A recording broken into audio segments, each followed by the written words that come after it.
It started building a new transit transfer center. The city of Eau Claire also planned to create housing on top of the structure. That plan could soon be one step closer to becoming a reality. WEAU's Maria Blau has the details. Alex and Danielle, after decades of use, the city of Eau Claire decided to replace its transit transfer center in downtown.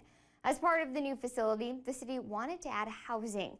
Finding a developer for that project has been a challenge, but the city says it now has one.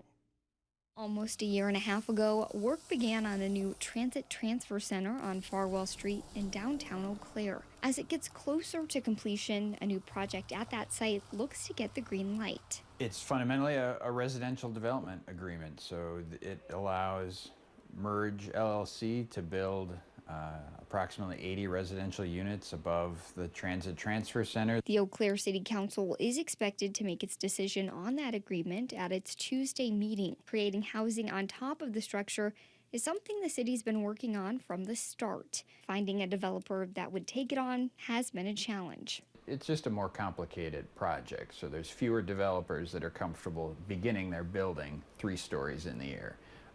So right from the beginning, we knew it was going to be a more challenging project and that there were going to be fewer developers that would take that on as opposed to starting literally ground floor. City Attorney Steve Nick says the pandemic also created problems. He says when prices went up for construction materials, that impacted the financial feasibility for interested companies. Now Merge Urban Development Group, based out of Iowa, is looking to take on the project. Under the agreement, it would buy the space to build for $250,000. It also includes provisions for the city to pay Merge for meeting certain benchmarks. In return for the commitment to build at least 80 new residential units, half of them being affordable to those making just 80% of our county median income, there is a proposal that the city would then incentivize that or pay a cash grant to the developer of $5 million.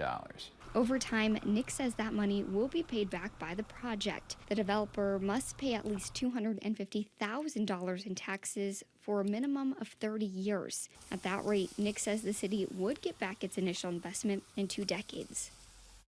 Nick says the city has done dozens of incentive programs like this with other projects in Eau Claire, particularly in the North Barstow and Cannery districts. With City Council's approval, work on the housing project is expected to start this fall.